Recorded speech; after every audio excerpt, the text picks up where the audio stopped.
ಶುಭೋದಯ. ಯೇಸುವಿಗೆ ಸ್ತೋತ್ರ. ಇಂದು 22 ಜುಲೈ 2025.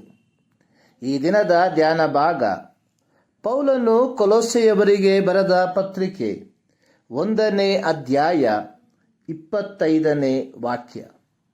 ನಾನು ಸಭೆಗೆ ಸೇವಕನಾದೆನು. ದೇವರು ತನ್ನ ವಾಕ್ಯವನ್ನು ಸಂಪೂರ್ಣವಾಗಿ ತಿಳಿಸುವ ಕೆಲಸವನ್ನು ನಿಮ್ಮ ಪ್ರಯೋಜನಕ್ಕೋಸ್ಕರ ನನಗೆ ದಯಪಾಲಿಸಿದನು. ಕರ್ತನು ತಾರ್ಸದ ಸೌಲನನ್ನು ಕರೆದಂಥದ್ದು ಅನ್ಯ ಜನರಿಗೂ ಅರಸುಗಳಿಗೂ ಇಸ್ರಾಯೇಲ್ಯರಿಗೂ ತನ್ನ ಹೆಸರನ್ನು, ಅಂದರೆ ಸುವಾರ್ತೆಯನ್ನು ತಿಳಿಸುವುದಕ್ಕಾಗಿ.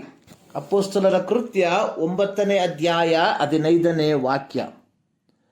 ಪೌಲನ ಸುವಾರ್ಥ ಪ್ರಯಾಣದ ಕುರಿತಾಗಿ ನಾವು ಕೂಲಂಕುಷವಾಗಿ ಕಲಿಯುವಾಗ, ಪೌಲನು ಮೊದಲು ಯಹೂದ್ಯರ ಸಭಾಮಂದಿರದಲ್ಲಿ ಆರಂಭಿಸಿ ಅಲ್ಲಿ ವಿರೋಧಗಳು ವ್ಯಕ್ತವಾಗುವಾಗ ಅನ್ಯ ಜನರ ಮಧ್ಯದಲ್ಲಿ ಸುವಾರ್ತೆಯನ್ನು ತಲುಪಿಸುವ ಕಾರ್ಯವನ್ನು ಮಾಡುತ್ತಿರುವಂಥದ್ದಾಗಿ ನಾವು ನೋಡುತ್ತೇವೆ.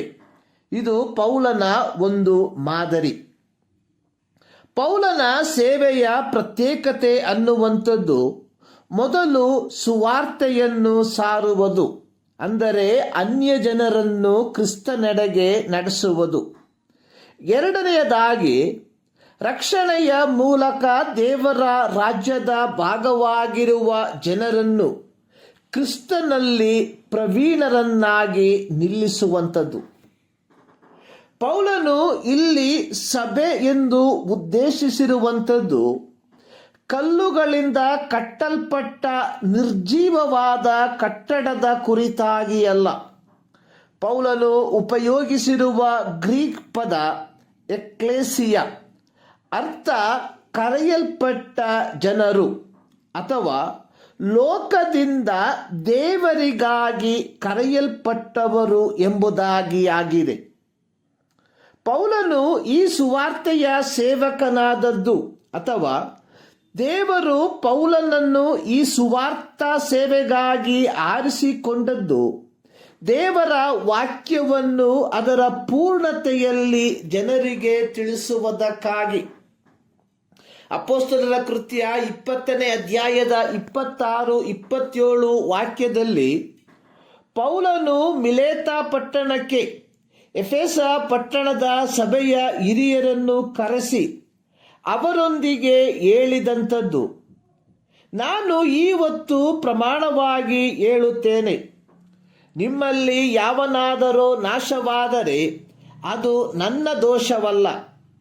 ಯಾಕೆಂದರೆ ಒಂದನ್ನು ಮರೆಮಾಡದೆ ದೇವರ ಸಂಕಲ್ಪವನ್ನೆಲ್ಲ ನಿಮಗೆ ತಿಳಿಸಿದೆನು. ಒಬ್ಬ ಸುವಾರ್ತಿಕನ, ಪ್ರಸಂಗಿಯ, ಸಭಾಪಾಲಕನ ಮೂಲ ಕರ್ತವ್ಯ ಅನ್ನುವಂಥದ್ದು ದೇವರ ವಾಕ್ಯವನ್ನು ಕೆಡಿಸದೆ ಅಥವಾ ಸ್ವಾರ್ಥ ಲಾಭಕ್ಕಾಗಿ ತನ್ನಿಷ್ಟದ ಪ್ರಕಾರ ವ್ಯಾಖ್ಯಾನಿಸದೆ ದೇವರ ವಾಕ್ಯದ ಪ್ರಾಧಾನ್ಯತೆಯಲ್ಲಿ ಬೋಧಿಸುವಂಥದ್ದಾಗಿದೆ.